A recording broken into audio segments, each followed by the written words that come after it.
Bien, donc aujourd'hui, Inch'Allah, on va voir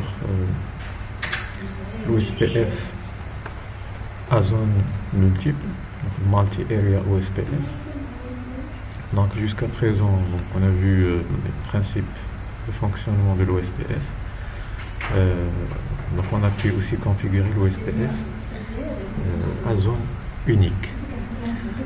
Le principe de fonctionnement, ça reste le même, sauf que maintenant, on va voir comment OSPF il peut fonctionner dans une topologie à zone multiple. Pour cela, on va commencer par donc une présentation, donc protocole OSPF à zone multiple.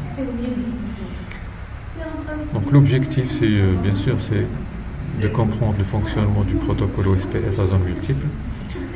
Donc pourquoi on va utiliser des zones multiples et aussi comment on peut configurer l'OSPF, que ce soit OSPF version 2 ou bien OSPF version 3 dans des zones multiples, dans une topologie à zone multiple. Fonctionnement du protocole OSPF à zone multiple.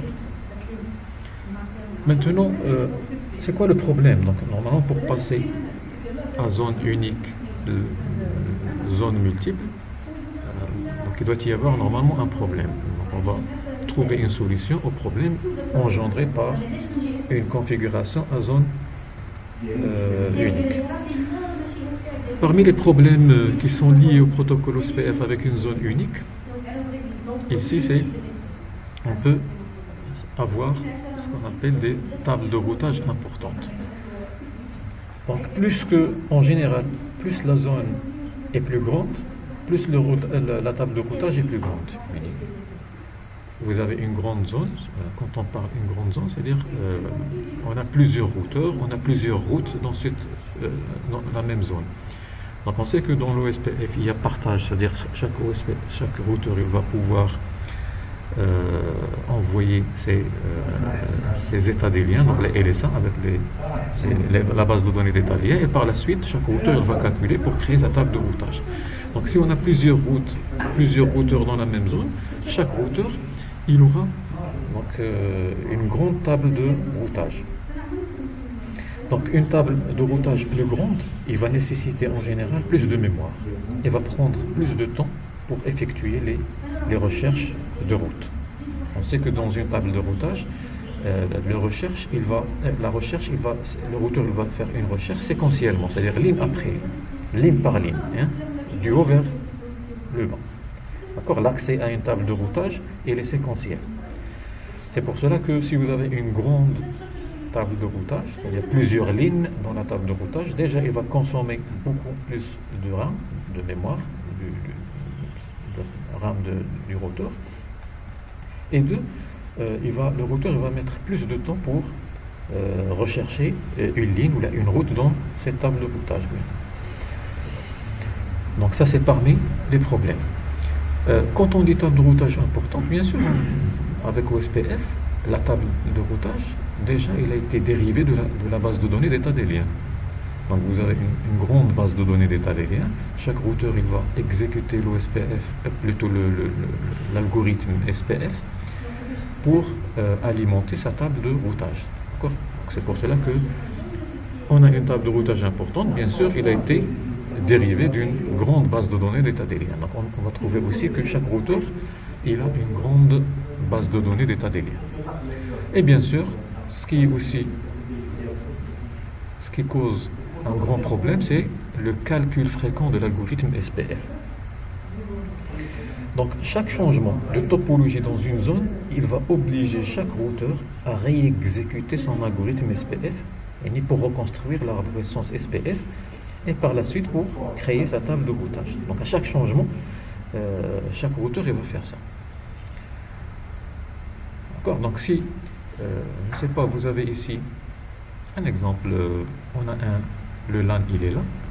Si ce routeur détecte qu'il n'a plus de connectivité avec ce LAN, qu'est-ce qu'il va faire? Il va envoyer des LSA de changement. Les LSA, ils vont arriver à tous les routeurs. Chaque routeur, il a les LSA de changement. Qu'est-ce qu'il va faire? Il va exécuter son algorithme SPF pour recalculer de nouveau l'arbre SPF et créer sa table de routage. Donc, on va remarquer que chaque routeur qui reçoit LCA, il va exécuter le SPF. Et quand le routeur exécute l'algorithme SPF, déjà, c'est une ressource de plus, c'est un calcul, c'est la mémoire qui est occupée, c'est le processeur qui est occupé, ainsi de suite. D'accord, donc parmi les problèmes de zone unique, c'est ça. Donc, surtout si la zone il est grande. Donc, grande, l'envergure de la zone, c'est par nombre de routeurs et par nombre de routes que contient cette zone. Donc on aura une grande base de données d'état des liens. Par la suite, on aura une grande table de routage par routeur. Donc ça s'en parle par routeur. Et par la suite, s'il y a un changement dans un lien dans cette zone, automatiquement, tous les routeurs de cette zone, ils vont exécuter l'algorithme SPF pour trouver, alimenter la table de routage, ou pour actualiser sa table de routage. Donc pour cela, qu'est-ce qu'on a? Pour une efficacité, une évolutivité, donc déjà, l'OSPF, c'est un protocole hiérarchique, c'est-à-dire il est vertical. Donc, quand on parle de la hiérarchie, c'est-à-dire on a une structure verticale. Pas comme RIP. RIP, elle est horizontale. Donc on va tirer profit de cette structure de l'OSPF et ça donne une évolutivité très facile. Donc, on peut évoluer notre réseau OSPF de manière très fluide. Pourquoi? Parce que déjà, lui, il gère une architecture hiérarchique. Donc quand on dit hiérarchie, c'est-à-dire on a une zone et on a les autres zones. Donc normalement, il est hiérarchique à deux niveaux. Donc on a le premier niveau, le deuxième niveau. Bon, on va voir ça par la suite. Maintenant, le besoin. Pourquoi on aura la solution, c'est quoi? La solution à ces problèmes. La solution, c'est de scinder, ou de diviser le réseau OSPF en plusieurs zones. Donc, si on a une zone où il y a plusieurs routeurs, plusieurs routes dans notre topologie, il vaut mieux séparer, diviser ce grand réseau, cette grande zone, en deux zones multiples. C'est ça l'intérêt. On va voir pour ça. Il va nous ajouter quoi? Le fait de scinder donc notre réseau en de différentes zones.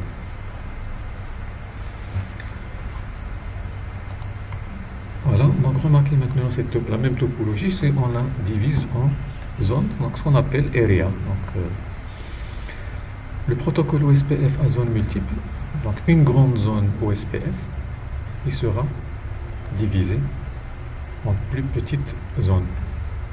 Maintenant, remarquez, on a Area 1, Area 0, Area 51. 3 zones.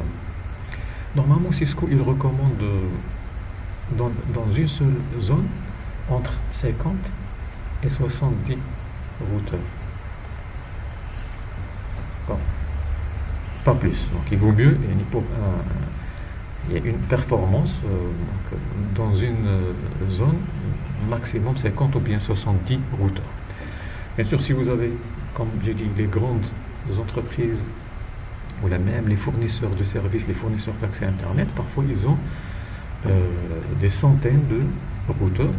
C'est pour cela que s'ils travaillent, s'ils travaillent avec l'OSPF, ils peuvent, c'est-à-dire diviser leur topologie OSPF en deux zones qui ne dépassent pas 50 ou bien 70 routeurs par zone. Sinon, ils travaillent, donc le principe, en général, ils travaillent avec un autre protocole, IS-IS. IS-IS, il ne gère pas de la même manière les areas. De toute façon, maintenant, on va entrer dans les...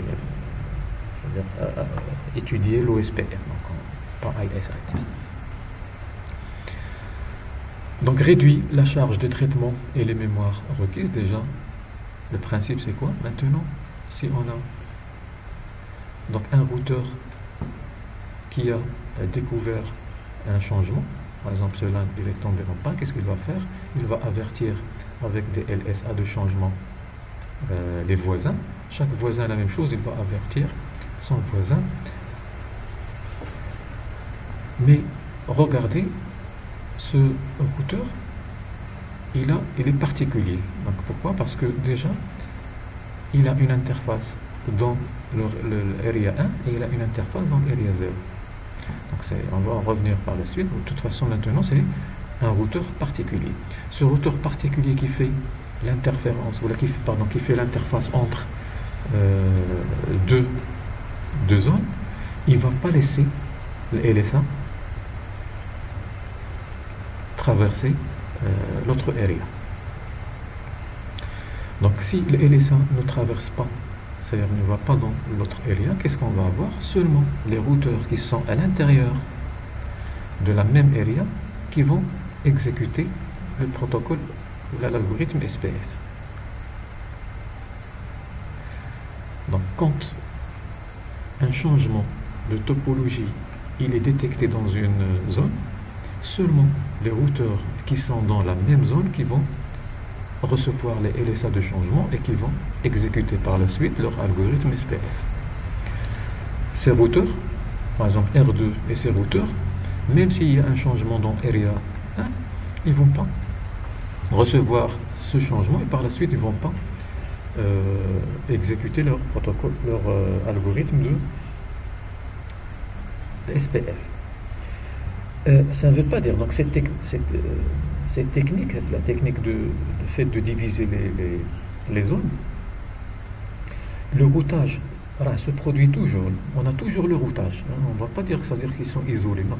C'est-à-dire toujours ce routeur, là, il peut accéder à n'importe quel routeur qui est dans une autre area. Le routage toujours, il se produit entre les zones. Donc ce qu'on appelle le routage interzone. Mais la plupart des opérations de routage interne, telles que le recalcul de la base de données d'état des liens, la réexécution de l'algorithme SPF, ils seront restreints et limités à la zone qui a le changement. C'est-à-dire, chaque changement qui est détecté, qui est déclenché dans une zone, seulement les routeurs appartenant à cette même zone qui seront concernés. Les autres non. Et vous voyez qu'on a un petit peu limité que tous les routeurs de la même zone, ils vont exécuter, ils vont c'est-à-dire travailler pour recalculer donc pour actualiser leur base de données d'état des liens et par la suite actualiser aussi leur table de routage. Donc le fait, la technique de diviser, ou le procédé de diviser la topologie SPF en plusieurs zones, donc il nous donne une conception de réseau hiérarchique. La hiérarchie maintenant de l'OSPF, si on travaille avec une zone unique, peu importe l'ID area. Donc c'est-à-dire si vous travaillez avec une seule zone, donc l'ID area, vous le mettez 0 ou bien 1 ou bien 100, peu importe, ça fonctionne. Maintenant, si vous voulez travailler avec plusieurs zones, multi-zones, vous êtes obligé d'avoir une zone area 0. Sinon, ça ne marche pas. Bon, donc, le multi-zone, si vous voulez travailler avec multi-zone, obligatoire, il faut une zone qui a le ID 0. Donc, cette zone, ça s'appelle, voilà, ça s'appelle une zone dorsale. Une zone dorsale, ou bien en anglais backbone. Donc il est reconnu par une backbone area. Obligatoire. Donc qu'est-ce qu'il dit de l'architecture hiérarchique? Area et toutes les autres zones, ils seront rattachés à cette area.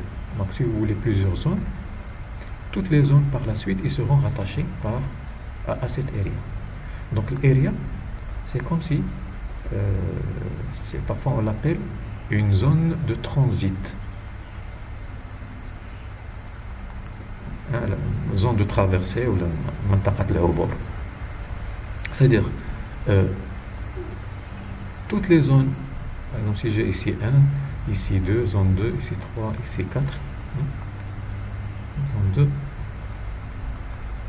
zone 3, zone 4, les zones, pour qu'ils puissent communiquer entre elles, ils doivent obligatoirement passer par la zone de transit ou le backbone, et après communiquer. Donc l'area 0, il est là pour que tous les paquets qui proviennent d'une zone, pour arriver à une autre zone, ils doivent obligatoirement passer par area 0.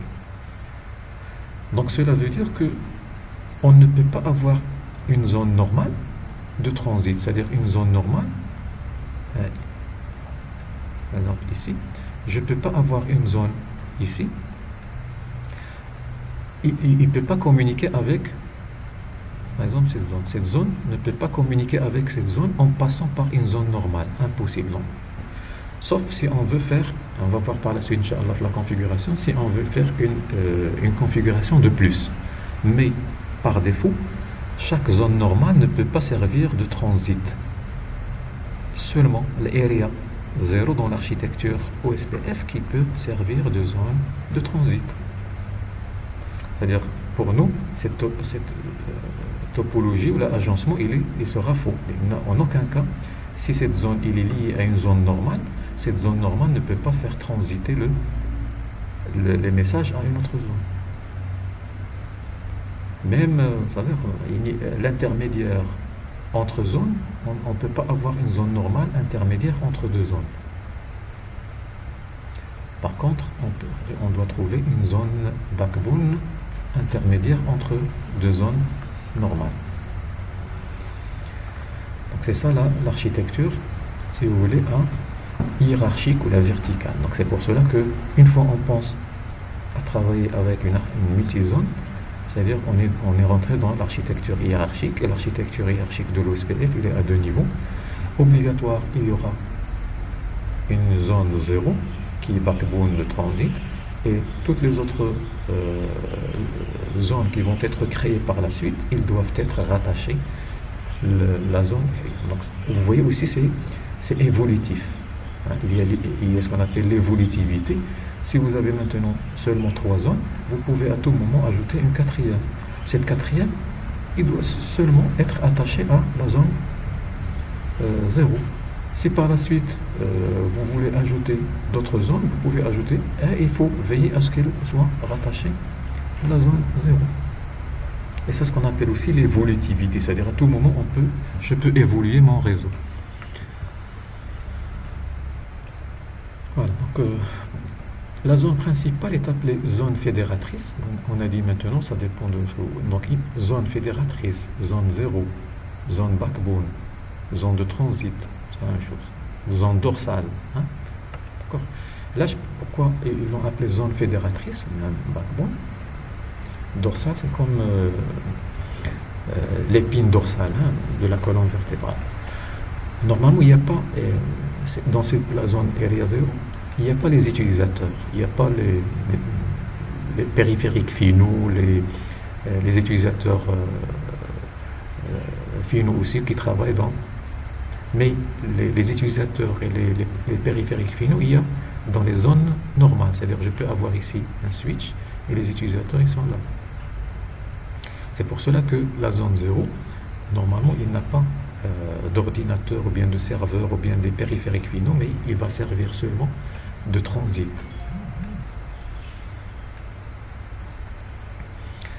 Voilà, zone 0. Et toutes les autres zones doivent y être reliées ou rattachées.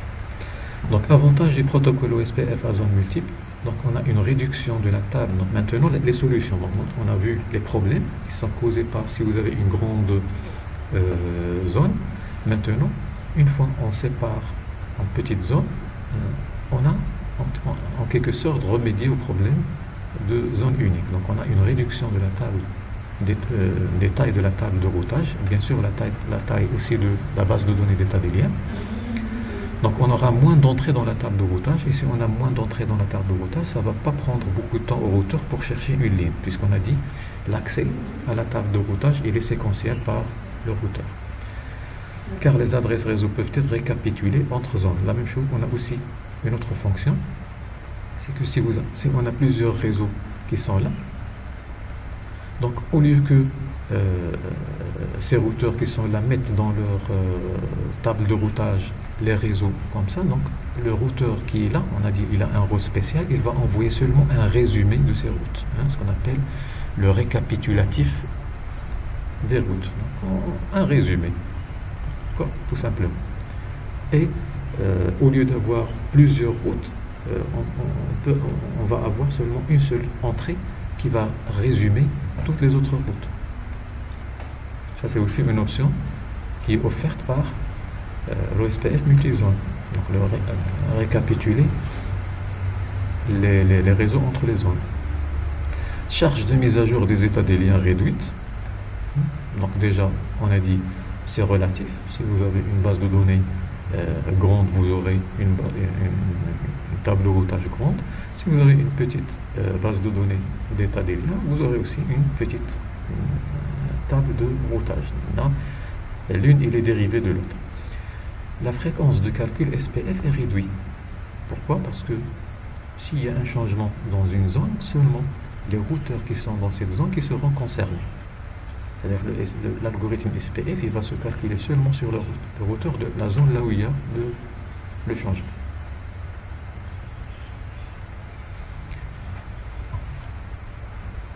Après, voilà, donc la hiérarchie a deux couches. Donc, ce qu'on a dit, toujours il y a niveau, le niveau du haut, c'est 0. Donc, on dit deux couches, pas forcément. Donc, on peut même schématiser les zones comme ça. Je peux avoir une zone 0 comme ça, les autres zones comme ça, comme schéma. Donc ça c'est la zone 0, par exemple ça c'est la zone 10, 20, 30, et ils doivent être reliés. D'accord? De toute façon, deux niveaux.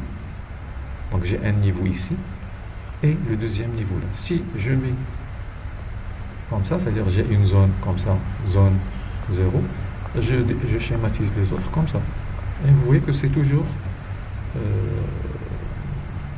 deux niveaux. Donc le premier niveau, le deuxième niveau.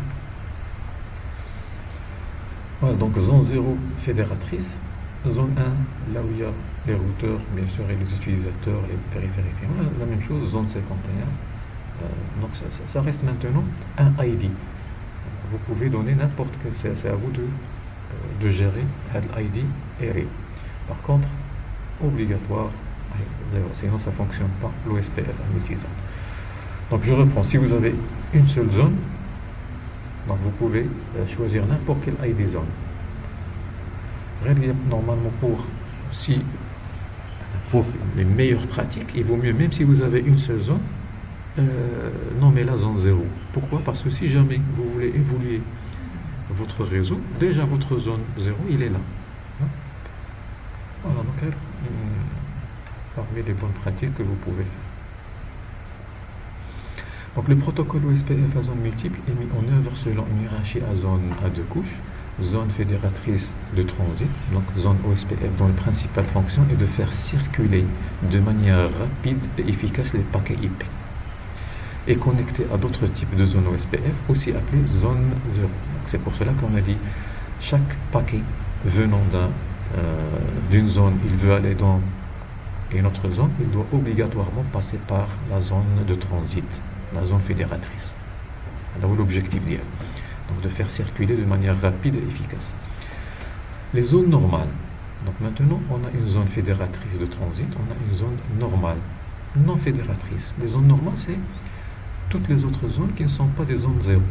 On les appelle des zones normales. Mais en relation les utilisateurs et les ressources. Voilà. C'est-à-dire les utilisateurs et les ressources des périphériques finaux, ils seront dans les zones normales. Généralement configurés dans des groupements fonctionnels ou géographiques, l'ensemble du trafic provenant des autres zones doit passer par une zone de transit. C'est ça que j'explique. Donc ça dépend de l'agencement que vous voulez faire à vos routeurs. C'est-à-dire, je ne sais pas si votre établissement il a des réseaux partout qui sont éparpillés des villes. Vous pouvez avoir, je ne sais pas, une zone zéro, par exemple ici à Marrakech, une autre zone à Rabat, une autre zone à Casablanca. Donc ça, c'est un groupement géographique. Ça peut être aussi un groupement fonctionnel. Groupement fonctionnel, c'est-à-dire en fonction de, je sais pas, de service, de type de, je sais pas, j'ai la zone 0 qui reste fédératrice. Je peux avoir une zone pour le service comptabilité, donc là où il y a les ressources comptables, une autre zone pour service achat. C'est ce qu'on appelle un groupement fonctionnel, selon la fonction. Bref, c'est l'administrateur réseau maintenant qui va juger important est-ce qu'il va découper en un groupement fonctionnel ou bien géographique.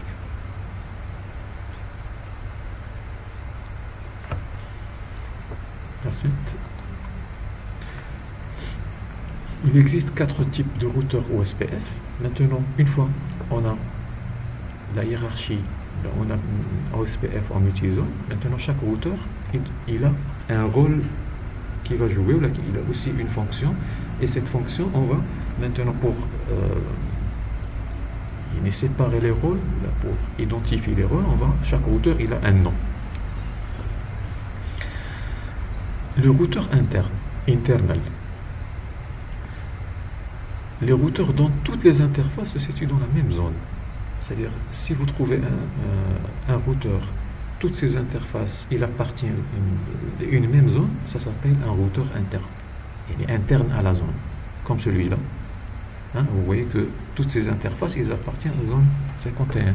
Celui-là, celui-là, celui-là. Est-ce que celui-là, on peut l'appeler interne? Non. Donc, il a déjà une interface qui appartient à une zone, une autre interface qui appartient à une autre zone. Donc, non. Celui-là, celui-là. Ça aussi, on peut l'appeler interne, mais interne à la zone fédératrice.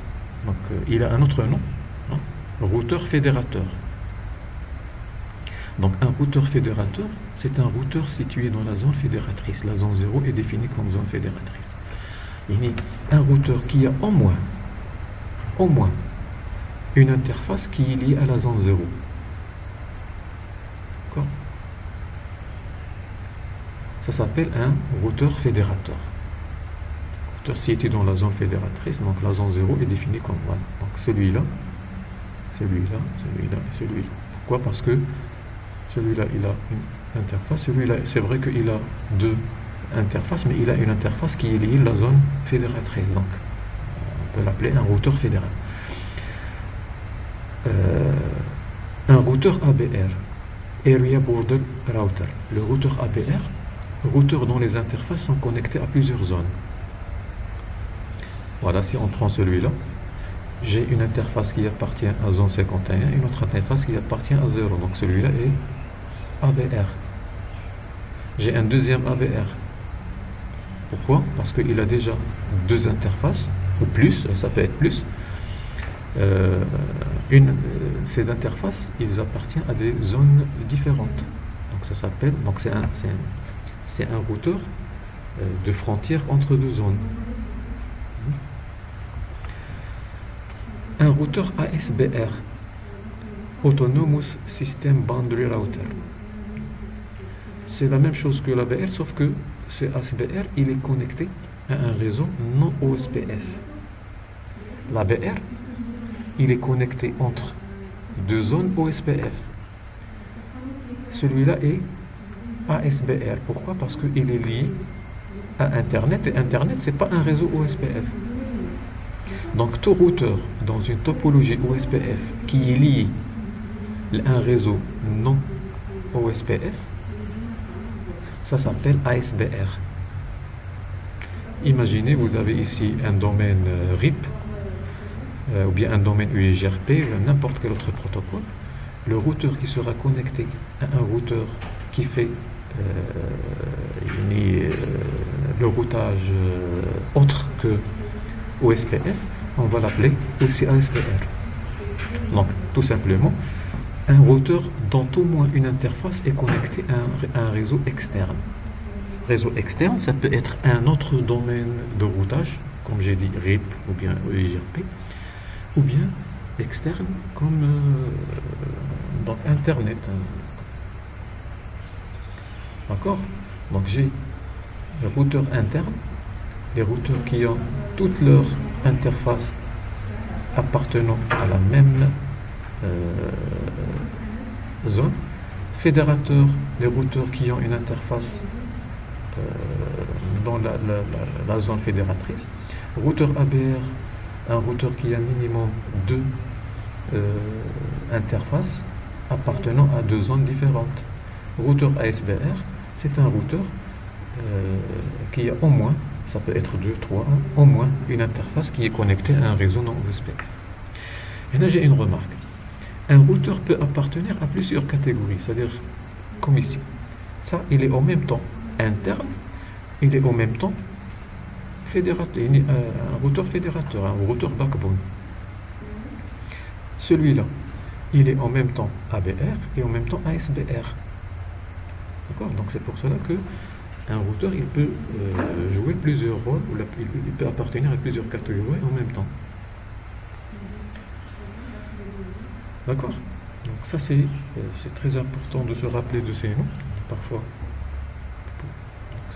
C'est des questions aussi d'examen.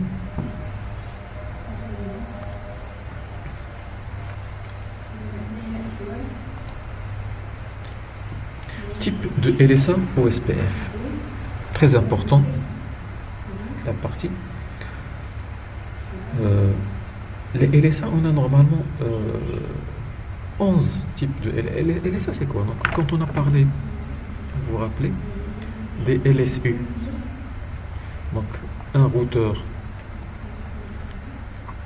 quand ce routeur il envoie des BD, un résumé des BD à ce routeur, le routeur il va comparer les numéros de séquence et s'il a besoin davantage d'informations sur un état des liens, qu'est-ce qu'il va faire? Il va formuler une requête LSR et il va l'envoyer à ce routeur. Ce routeur, qu'est-ce qu'il va faire? Il va répondre par une requête LSU. Donc on a la demande, c'est LSR, la réponse à la demande LSR, c'est LSU. Maintenant, cette LSU, il peut avoir plusieurs LSA. Parfois, on préfère dire LSA. Donc le routeur a envoyé LSA, d'accord? Donc ces LSA, ils vont de 1 jusqu'à 11. Donc dans une même LSU, je peux avoir un seul LSA, ou bien deux, ou bien plusieurs. Ça dépend. Ça dépend de ce que le routeur voisin m'a demandé.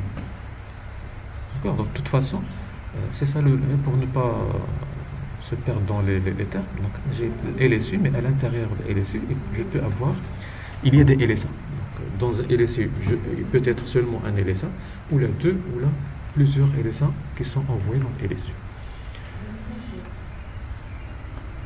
Donc, est-ce que vous avez dans votre cursus de 1 jusqu'à 5? Donc 6, 7, 8 et tout ça, vous ne l'avez pas. C'est pour cela qu'on va voir donc les types LSA type 1, LSA type 2, LSA type 3, LSA type 4 et LSA type 5. Donc LSA, ici ils disent individuellement les LSA jouent le rôle d'enregistrement de bases de données et fournissent des informations spécifiques au réseau. Donc c'est pour que les routeurs puissent alimenter leur base de données d'état et liens, ils vont recevoir donc les LSA. Donc au fur et à mesure, ils vont recevoir les LSA. Combinés, ils décrivent la topologie globale. Donc une fois, je regroupe tous les LSA venant des différents routeurs. Chaque routeur, il va il va créer ce qu'on appelle une base de données d'état des liens. Donc parfois on l'appelle aussi une base de données topologique. Vous vous rappelez, donc quand on a expliqué ça, j'ai dit imaginez que chaque routeur il va écrire un livre et il va envoyer à son voisin. Le voisin, qu'est-ce qu'il va faire? Il va aussi écrire son propre livre et il va prendre son livre et le livre du voisin, il va l'envoyer à son voisin. Donc jusqu'à ce que tous les livres, chaque routeur il va recevoir tous les livres. Il va former une bibliothèque de livres. Donc cette bibliothèque, c'est ce qu'on appelle la base de données d'état des liens. Et chaque livre qui est créé par chaque auteur, ça s'appelle le LSA. Son LSA qui a ses propres réseaux directement connectés avec l'écho, avec des réseaux, avec des informations d'état des liens qui seront regroupés par chaque routeur pour former la base de données d'état des liens. C'est cette base d'état des liens que chaque routeur il va exécuter l'algorithme SPF pour calculer pour chaque destination l'arbre SPF et à partir de cet arbre SPF il va seulement sélectionner, il va prendre les meilleurs chemins, il va les injecter dans la table d'acheminement, la table de routage. Donc une implémentation OSPF à plusieurs zones doit prendre en charge les 5 premiers LSA. D'ailleurs, pas forcément les 5, ça dépend de votre topologie, ça peut être 1, 2, 3 seulement. Hein. Si vous avez multi-zones, vous pouvez avoir 1, 2, 3. Mais ça dépend de la topologie que vous allez créer. Vous pouvez avoir aussi 4, 5. Là, on va faire, Inch'Allah, un TP. Là, on peut voir les 5 LSA.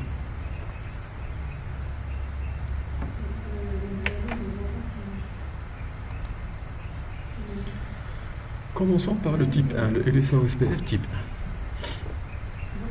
1. Donc type 1, tout simplement, chaque routeur, il va prendre ses réseaux directement connectés, hein, l'état des liens, ses propres états des liens, il va l'envoyer au voisin. Donc ce LSA, on l'appelle LSA type 1. Donc les routeurs annoncent leur liaison OSPF connectée directement dans un type LSA. C'est-à-dire chaque routeur, il va prendre les liens qui sont directement connectés à lui, hein, les réseaux directement connectés à lui, il va les envoyer un LSA, hein, le livre.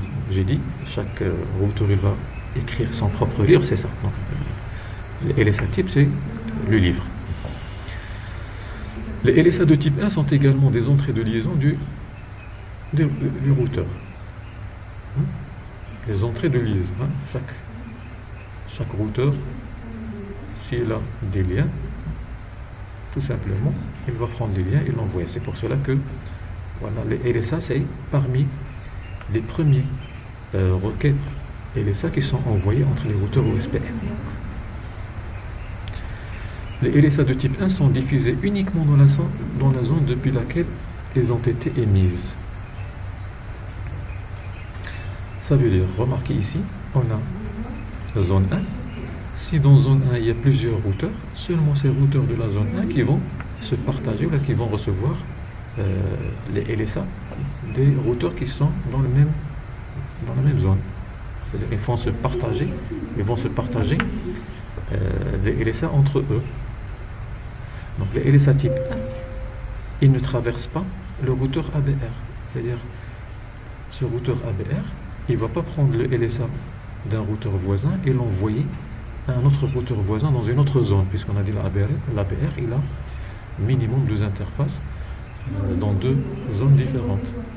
Bref, LSA type 1, il ne traverse pas l'ABR. Les routeurs ABR annoncent aux autres zones les réseaux appris grâce au LSA. Grâce au LSA type 1 sous forme d'un autre, on va voir par la suite. De toute façon, type 1 n'est pas il ne traverse pas l'ABR. L'ID de lien d'un LSA de type 1 identifié par l'ID routeur, c'est-à-dire dans la table topologique, si on veut voir LSA, LSA il est identifié par l'identifiant du routeur, le RID du routeur. L'entrée LSA type 1 dans la table topologique pour voir quelle est l'origine de ce LSA type 1, on voit que à côté il y a le RID du routeur qui a généré le LSA. LSA type 1. D'accord, donc LSA type 1 c'est ça. Par défaut, quand les routeurs, donc dans le fonctionnement normal OSPF, chaque routeur normalement il envoie ses états des liens au routeur voisin. Mais la particularité si on a multi-zone, c'est que ces types 1 ne traversent pas la zone là où ils sont générés. Les zones là où ils sont générés, ou la zone là où ils sont générés. Type 2.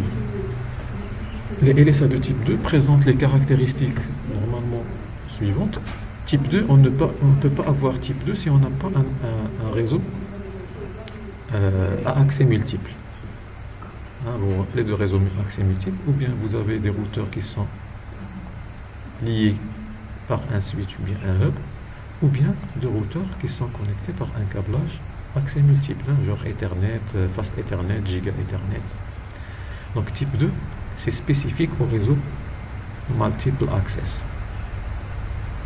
Si dans votre topologie, il n'y a pas des routeurs qui sont connectés en multi-accès, il n'y a pas, les types 2 ne sont pas générés. Dans le schéma ici, qu'est-ce que vous avez remarqué? Ici, ce n'est pas un réseau multi-access, donc c'est-à-dire qu'il n'y a pas ici de type 2, mais remarquez ici, on a, c'est-à-dire les réseaux là où il y a l'élection DR-BDR, vous vous rappelez. Donc le réseau là où il y a DR-BDR, c'est là où il y a type 2. Donc uniquement disponible sur les réseaux multi-access. Multi-access. Donc donne aux autres routeurs des informations sur les réseaux à accès multiple dans une même zone, n'est pas transféré en dehors du zone. La même chose. Normalement c'est le DR qui crée le type, le LSA type 2. C'est-à-dire si celui-là c'est le DR, qu'est-ce qu'il va faire? Il va créer type 2, il va l'envoyer à son voisin. Le voisin ABR ne va pas laisser passer le type 2. C'est-à-dire que le type 2 aussi ne traverse pas la zone là où il est créé. L'objectif de type 2, c'est pour informer le réseau les informations sur le réseau multi-access. C'est-à-dire qu'il va informer les autres zones qu'en quoi il y a dans la topologie OSPF des routeurs qui sont en multi-access. Voilà, il n'est pas transféré en dehors de la zone, également appelé liaison du réseau, donc LinkNet. La même chose, comment on peut l'identifier dans une table topologique, c'est-à-dire l'entrée LS2, il est identifié par aussi l'ID état de lien. Donc une fois on passe à la pratique, je vais vous montrer aussi comment on peut lire la table topologique pour faire ressortir les types LSA. D'accord, donc type 2 uniquement si on a un réseau à accès multiple, c'est-à-dire là où il y a élection DR-VDR. Et ils ne sont pas traversés, ils ne traversent pas les zones, c'est-à-dire ils ne vont pas d'une zone à une autre zone. Toujours les ABR, ils ne laissent pas passer type 1, ils ne laissent pas passer type 2.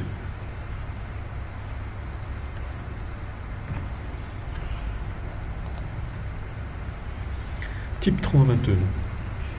Les LSA de type 3, tout simplement pour simplifier, vous vous rappelez, donc type 1, on a dit, chaque routeur, il va mettre les réseaux directement connectés, les liens directement connectés, et les envoyer en type 1. Maintenant, type 3, ce n'est autre que les informations type 1. Ils vont être, c'est-à-dire l'ABR, il va créer un autre type qui s'appelle type 3, tout simplement, pour envoyer les réseaux qui a reçu de type 1 à une autre zone. Donc, imaginez un routeur ici. Imaginez ce routeur. Il a envoyé LSA type 1 qui a ses réseaux directement connectés. Il a 3 réseaux directement connectés, par exemple 192, 168, 172, 116, ainsi de suite. Et il a un 10. C'est-à-dire maintenant, il a 3 liens. Il va regrouper ces 3 liens et l'envoyer un LSA type 1. Il l'envoie à ce routeur. La même chose, ce routeur, il va prendre ces informations s'il a aussi des réseaux qui sont directement connectés, plus le LSA type 1 de ce routeur, il va l'envoyer à l'ABR, à cet ABR. Est-ce que maintenant, cet ABR, ces LSA type 1, il va les envoyer? Non. L'ABR, il n'envoie pas les LSA type 1 à l'autre zone. Donc, pour pouvoir envoyer ces informations, ces états des liens à l'autre zone, on a dit, il y a le routage. Ça ne veut pas dire qu'une fois on a divisé notre réseau en des zones, c'est-à-dire les zones, ils ne communiquent pas. Non. Voilà, tous les routeurs des différentes zones, ils doivent communiquer. Mais communiquer d'une manière très fluide et pour ne pas alourdir la tâche, ne pas occuper beaucoup le processus les routeurs. Donc comment il va faire? Les LSA qu'il a reçus, les routeurs ABR, il a reçu plusieurs LSA. Qu'est-ce qu'il va faire? Chaque LSA type 1, il va créer un LSA type 3. Il va mettre, on va dire, le contenu de LSA type 1 dans type 3 pour pouvoir l'envoyer à une autre zone. Donc type 3, qui la génère, qui va créer type 3, les routeurs ABR. Pas tous les routeurs, seulement les routeurs ABR. Donc type 3, c'est tout simplement les informations de type 1 qui ont été reçues par le ABR, il va les envoyer en type 3. Donc chaque lien type 3.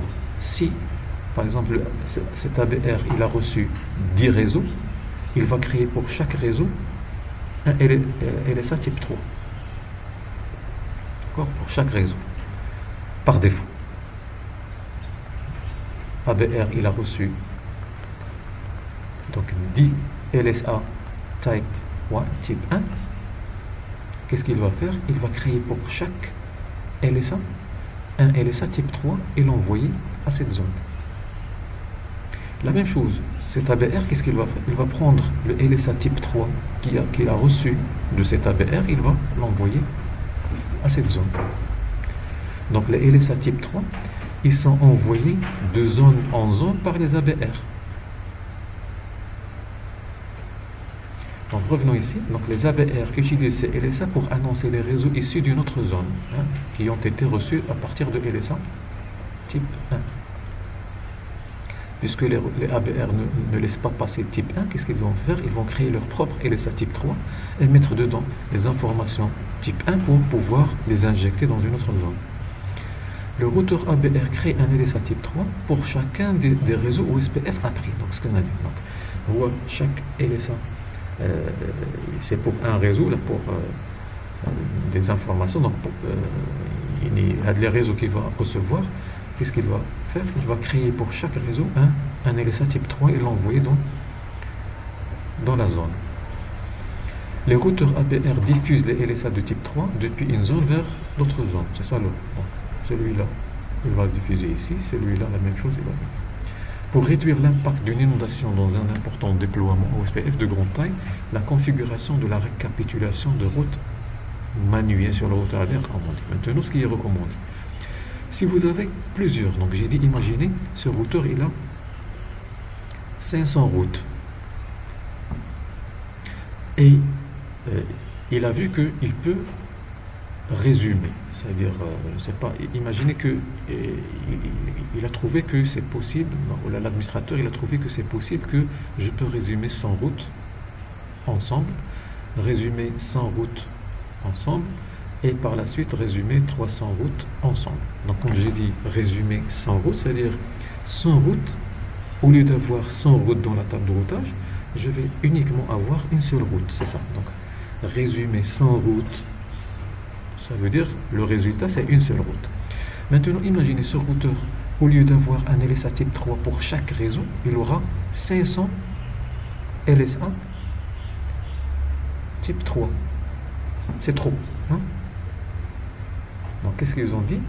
Il y a une configuration, je peux en tant qu'administrateur configurer manuellement le résumé des routes ici. Donc au lieu maintenant qu'il envoie 500 LSA type 3, si je résume les 500 avec 3, comme j'ai dit ici, 100 réseaux avec un résumé, les 100 réseaux, deuxième 100 réseaux avec un résumé, et les 300 réseaux avec... Donc qu'est-ce qu'il aura? Il aura seulement à envoyer 3 LSA type 3. Parce que le premier LSA, il a 100 réseaux résumés, deuxième LSA, il a 100 réseaux de résumés, et troisième LSA, il a 300 réseaux résumés. Et c'est ça, c'est ce qui est recommandé, ce qui est conseillé. Si vous avez des réseaux normalement à résumer, il vaut mieux configurer les routeurs ABR à ce qu'ils envoient les résumés et non les routes individuelles. L'ID état de lien, la même chose dans la table topologique. Donc une entrée LS3, il est identifié par l'état des liens, par l'état de lien par l'adresse réseau de l'entrée.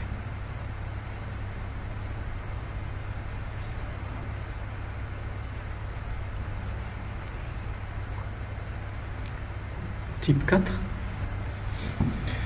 donc les LSA type 4, il identifie un SBR. C'est-à-dire si vous avez un SBR dans votre topologie ou d'autres réseaux ou domaine de routage OSPF, automatiquement l'ABR qui est ici, il va informer le reste qu'il existe un ASBR. Maintenant, la question qui se pose, c'est que comment un routeur, c'est-à-dire il va reconnaître qu'il est ABR. Lui, un routeur, normalement, quand on configure, on va configurer avec l'OSPF. Une fois vous configurez un routeur, donc une interface appartenant à une zone et une deuxième interface appartenant à une autre zone, automatiquement il sait qu'il est ABR. La même chose ici. Comment ce routeur il va connaître qu'il est ASBR. Donc il a une interface qui appartient à une zone OSPF et une autre qui n'appartient pas au domaine de routage OSPF. Donc il va reconnaître qu'il est ASBR. Donc le rôle, la catégorie, il est hérité en fonction de la configuration que vous allez faire à votre routeur. Donc ici maintenant dans notre domaine de routage, on a un routeur ASBR. Pourquoi? Parce que déjà il a une interface qui appartient à une zone de routage OSPF et une autre interface qui n'appartient pas, c'est-à-dire qu'il est non OSPF. Peut-être qu'il appartient à un autre domaine de routage qui est différent de celui de OSPF, ou bien tout simplement à Internet, puisque ici on a mis Internet, un réseau externe. Maintenant cet ABR, cet ASBR, une fois, c'est-à-dire il va dire à l'ensemble de ces routeurs qu'il a des routes externes, c'est-à-dire qu'il est connecté à des réseaux externes, parce que l'ASBR, lui, il va se déclarer ASBR en injectant, en disant à l'ensemble de ces routeurs qu'il a des routes externes. L'ABR, qu'est-ce qu'il va faire, cet ABR? Il va créer type 4. Donc remarquez, cet ASBR, il a envoyé type 1. L'ABR, qu'est-ce qu'il va faire? Il va créer un LSA type 4 et l'envoyer à l'autre ABR. Cet ABR, qu'est-ce qu'il va faire? Il va l'envoyer à l'autre. Donc, type 4, il traverse les zones à travers les routeurs ABR. Donc, il identifie un ASBR. Donc, LSA 4, il va dire à l'ensemble des routeurs qu'il y a un ASBR. Si jamais vous voulez communiquer avec l'extérieur, là, il y a un ASBR. C'est ça l'objectif. C'est-à-dire pour donner la connectivité de chaque routeur dans n'importe quelle zone, la main d'avoir une connectivité avec l'extérieur. C'est ça l'objectif.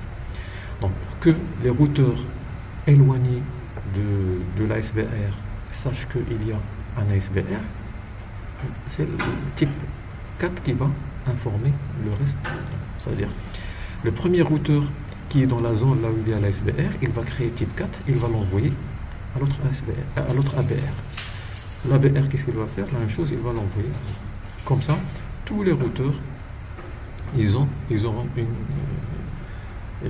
connaissance que le routeur ASBR, il est là. Et s'ils veulent avoir une connectivité avec l'extérieur, ils doivent acheminer les paquets à cette destination. Donc, ils sont générés par un ABR uniquement lorsque l'ASBR est présent dans une zone. On a dit l'ASBR est présent d'accord, il va se déclarer en tant qu'ASBR, il va envoyer les informations type 1. Celui-là, il va savoir que il s'agit d'un ASBR. Il va créer un LSA type 4 mentionnant que dans notre réseau, il y a un ASBR. Il va l'envoyer à l'ABR. C'est ABR la même chose. Une fois qu'il a l'information, il va informer les autres qu'il y a un ASBR. Ils sont diffusés dans d'autres zones par les routeurs ABR. Donc seulement les ABR, là aussi, comme type 3, l'ABR qui reçoit ou là qui va insérer un type 4 dans les ondes. La même chose dans la table topologique ou la table de base de données d'état des liens, l'ID état de lien est défini sur l'ID du routeur, c'est-à-dire la ligne qui va mentionner le LSA type 4, l'origine c'est l'ID le RID de l'ASBR, le RID de l'OSPF de l'ASBR.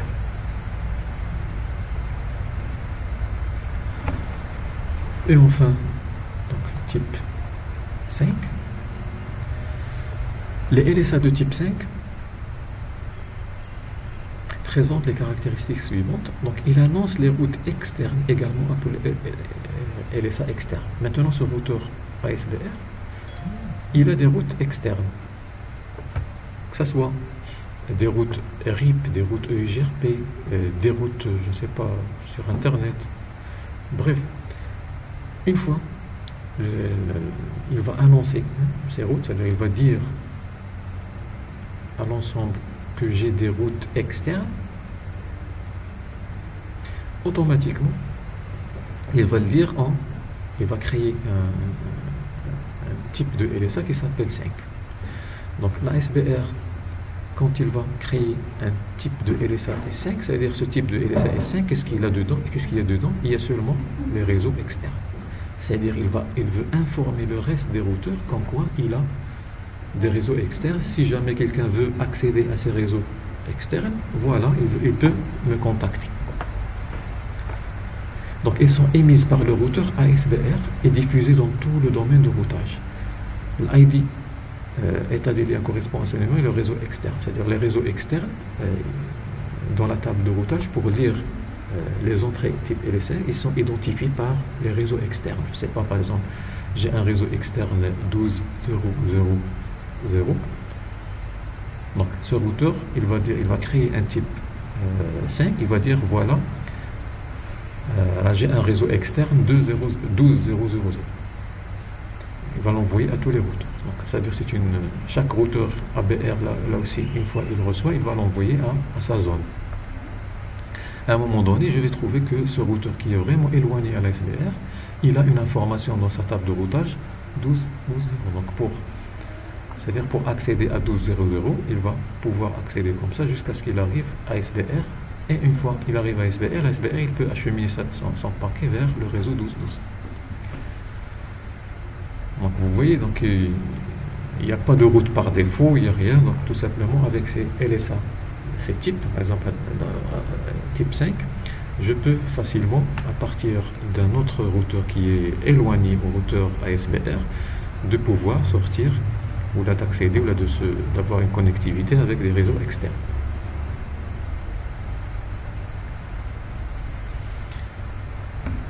D'accord? Donc est-ce que jusqu'ici c'est clair? Votre feedback s'il vous plaît. Donc OSPF multizone, les types de LSA. Clair? Les autres s'il vous plaît. Très bien. Parfait. Donc on continue. Oui. Si les routeurs de zone 2 a besoin de se connecter à l'internet, ils vont créer de type 5 pour l'envoyer le routeur qui ont de internet. La type 5, il est créé par le routeur ASBR seulement. Le routeur qui a les zones qui est connecté à l'extérieur et qui a des réseaux externes. Les réseaux externes, ce sont des réseaux qui ne sont pas des réseaux OSPF. Par exemple, Ça, imaginez c'est ça, même. c'est un LAN OSPF, mais les réseaux qui sont là, ce sont, imaginez des réseaux, comme j'ai dit, un domaine de routage RIP, EIGRP ou Internet. Imaginez, vous avez 12.00, 13.00, ce sont des réseaux qui sont externes à l'OSPF. C'est pas ce domaine OSPF qui les gère. L'ASBR, qu'est-ce qu'il va faire? Il va créer type 5 pour informer tous les routeurs OSPF qu'il a des réseaux externes. S'ils veulent accéder à ces réseaux, ils peuvent contacter. Et à un moment donné, on va voir que tous les routeurs, une fois ils reçoivent type 5, ils vont mettre dans leur table de routage ces deux réseaux. C'est-à-dire, s'ils veulent accéder à ces deux réseaux, donc ils vont passer de routeur en routeur jusqu'à ce qu'il arrive à la SBR. La SBR, il peut acheminer leur requête. Et D'accord? si ils Oui. vont accélérer ces liens-là, Quel lien? ces liens que vous avez créés ici de 12 pour 12. l'Internet. Un réseau externe, oui. Et Mhm. ces liens-là, si les besoins en retour de quelque chose, ils vont accélérer ces liens-là pour retour. J'ai pas compris la question. Pour retour? Oui, je voulais vous dire que si les zones 2 a besoin de quelque chose en retour, qu'est-ce qu'ils vont faire? La zone 2, Oui, il a besoin de si le quelque besoin chose en d'Internet, retour. En oui, retour de quoi? parce que l'Internet de la zone 1, il avait informé qu'elle a un routeur Internet, Mhm. qu'elle a un accès à Internet, Mhm. alors que si les zones 2 a besoin d'Internet, en retour, ils vont faire quoi? C'est-à-dire le sens inverse. Oui, Normalement, ça dépend de. J'ai dit, si vous avez. Ça, c'est un routeur ASBR, c'est un routeur de périphérie entre votre domaine de routage et, par exemple, le fournisseur d'accès Internet. Maintenant, vous pouvez vous-même avoir une route par défaut vers le fournisseur. Et le fournisseur, normalement, pour qu'il accède, il doit avoir une route statique. Un exemple. oui, C'est-à-dire de l'ASBR vers le fournisseur, vous sortez avec une route par défaut, mais l'inverse, c'est route statique. Sinon, si vous êtes une grande entreprise, j'ai dit, si vous vous rappelez des systèmes autonomes, si vous êtes une grande entreprise, vous pouvez demander un numéro de système autonome qui sera unique, c'est-à-dire vous demandez à l'AIANA de vous donner, bien sûr il y a des critères, hein, on donne pas, l'AIANA ne va pas donner des numéros à n'importe quelle entreprise, bien sûr en fonction de l'envergure de l'entreprise, d'accord. Bref, imaginez que vous êtes entreprise, vous avez le numéro de système autonome, c'est-à-dire le fournisseur, lui c'est un système autonome, hein, et vous êtes un système autonome 2. Donc entre deux systèmes autonomes, on ne va pas utiliser une route par défaut. Entre systèmes autonomes, on utilise un protocole EGP, c'est-à-dire Exterior Gateway Protocol. Dans notre cas, ça sera le BGP. Donc, l'OSPF, c'est un protocole IGP, Interior Gateway Protocol, c'est-à-dire il fonctionne à l'intérieur d'un système autonome. Par contre, pour faire communiquer deux systèmes autonomes entre eux, vous devez avoir un autre type de protocole qui est le BGP. Donc ici, c'est une autre configuration, donc on n'aura pas besoin de route par défaut, mais c'est le BGP maintenant entre le fournisseur d'Internet, fournisseur d'accès à Internet, et notre routeur ici qui doit être configuré en BGP. Mais toujours, si vous voulez, quand on a une connectivité de l'intérieur vers l'extérieur, si la configuration il est bonne, la même chose de l'extérieur vers l'intérieur, donc il est acheminé, les paquets sont acheminés. D'accord? d'accord. Très bien. Donc on passe maintenant différents types de routes. Maintenant, quand on configure le multizone, à un moment donné, quand on fait un show IP route, on va trouver des routes dans la table de routage avec des codes différents. Donc O, on le connaît, donc on a déjà vu. O, c'est-à-dire la table de routage signale ces informations d'état de lien. La route, il a été interne à la zone. Donc, quand un routeur, il apprend à partir ou d'un autre routeur une route qui est interne à sa zone, il va mettre le code O à cette entrée. D'accord? Exemple. Donc, je vais revenir dans ce schéma. Imaginez, ici, on a des routes.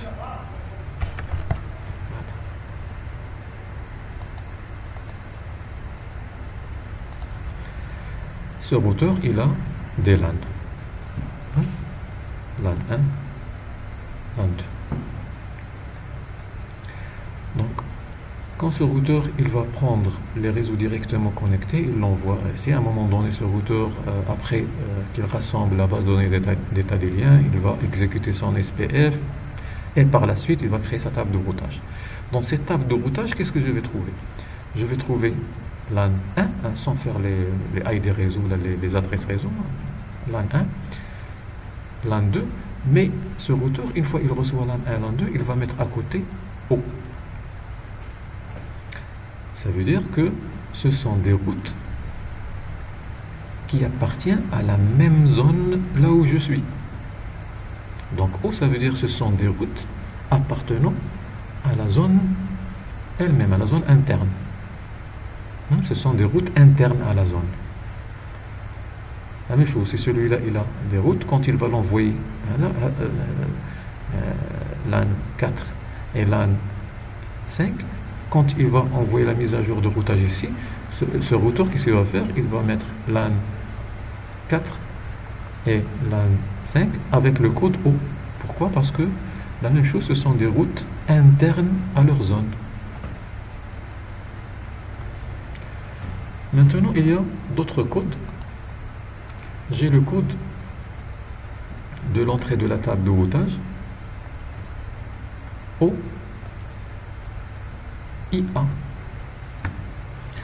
Donc OIA, c'est-à-dire interzone, la entre-zone. Donc c'est une route, normalement, qui n'est pas interne à ma zone, mais j'ai appris cette route à partir d'un ABR. Donc c'est l'ABR qui m'a annoncé cette route. Pourquoi? Parce qu'il appartient à une zone là où je figure pas. Maintenant, pour faire une différence dans une table de routage, avec ce code, c'est très facile de voir quelles sont les routes qui sont internes à la zone là où vous affichez, dans le routeur là où vous affichez Show IP Route, et quelles sont les zones qui sont les routes qui viennent d'une autre zone différente de ce routeur.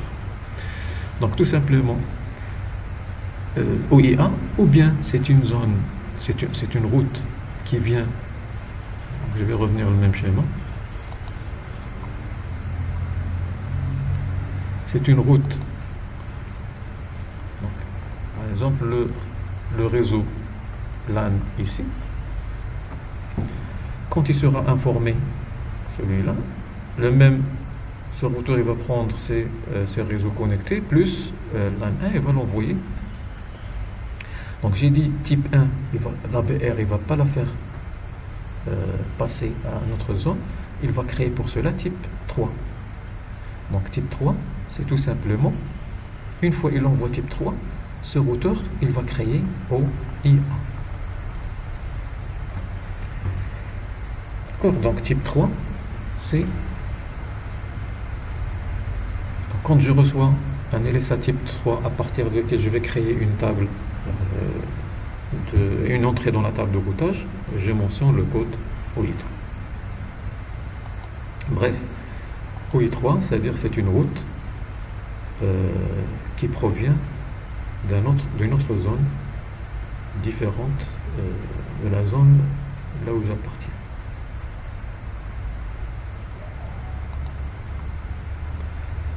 Maintenant, bref, pour vous, après je vais vous dire une chose. Maintenant, j'ai OE1 ou bien OE2. Par défaut, c'est OE2. Hein. OE1, c'est configurable, on peut le configurer. Mais bref, O1, E2, c'est-à-dire externe, external. Donc, si vous voyez dans la table de routage qu'il y a OE1, c'est-à-dire que ce sont des routes externes. Dans les routes externes, en général, c'est type 5. On a dit le routeur SVR, il va créer type 5, il va mettre dedans les routes externes, il va les injecter ou les redistribuer dans l'OSPF. Donc, en gros, quand vous avez E, c'est-à-dire normalement ce sont des routes qui sont externes au domaine de routage OSPF. Donc O, ce sont des routes internes à la zone. OIA, ce sont des routes qui sont interzones, c'est-à-dire une zone, il a la route, il va être injecté dans une autre zone. Et E1 ou E2, ce sont des zones externe. Donc maintenant, si on veut faire l'équivalence avec les types de LSA, donc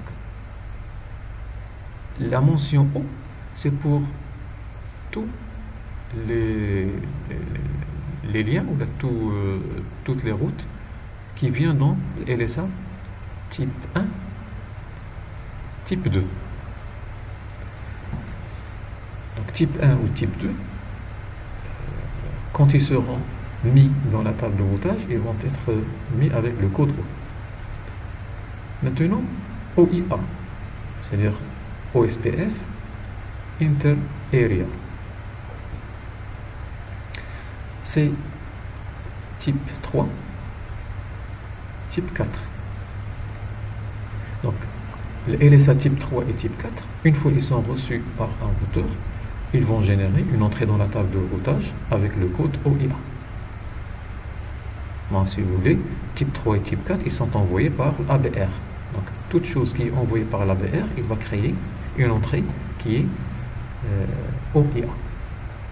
Type 1, type 2, ils sont générés par les routeurs normaux, dans une zone normale. Hein. On a dit, type 1, c'est chaque routeur il va envoyer l'état des liens qui est là.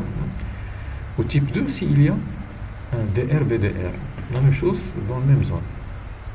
Donc type 1, type 2 ne traverse pas la zone. C'est pour cela que toujours on va trouver O.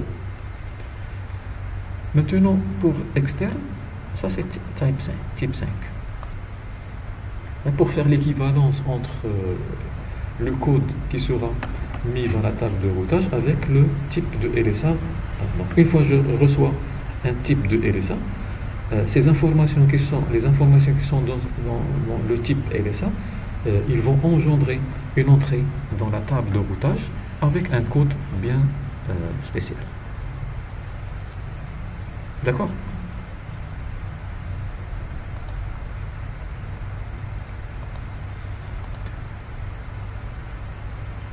L'ordre dans lequel les meilleurs chemins sont calculés, maintenant un routeur OSPF, comment il va calculer? Par quoi il va commencer? La première des choses que fait un routeur OSPF, bien sûr, quand il exécute son algorithme SPF, c'est qu'il va calculer les routes internes. Donc tous les routeurs calculent le ou les meilleurs chemins vers les destinations au sein de leur zone.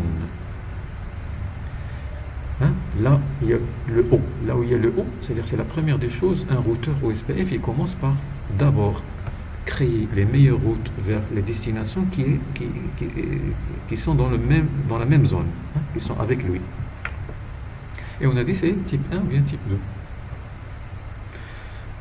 Deuxième calcul, ou la deuxième phase, tous les routeurs calculent le ou les meilleurs chemins vers les autres zones comprises dans l'interréseau, l'inter-area. Il s'agit de type 3 ou la type 4. La même chose, type 4. Pour avoir type 4, on a dit c'est un LSA qui est généré, qui est créé par un ABR pour informer la présence d'un ASBR.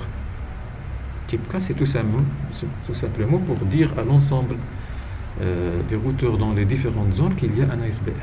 Donc type 3 et type 4, qui vont être mis dans la table routage avec eux.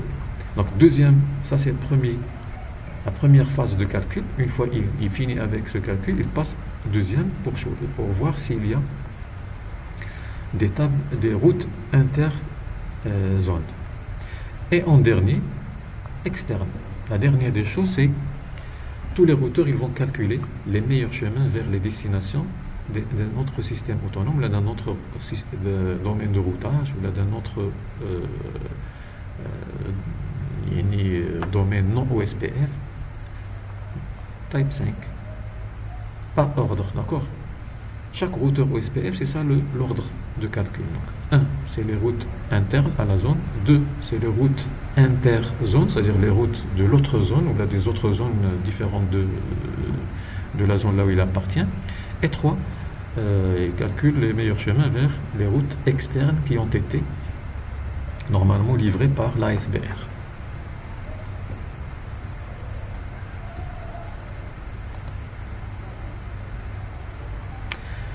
Donc on va passer à la configuration. Donc on va faire une pause de 30 minutes. Vous pouvez vous déconnecter. On va se voir à 16h30. D'accord? Inch'Allah.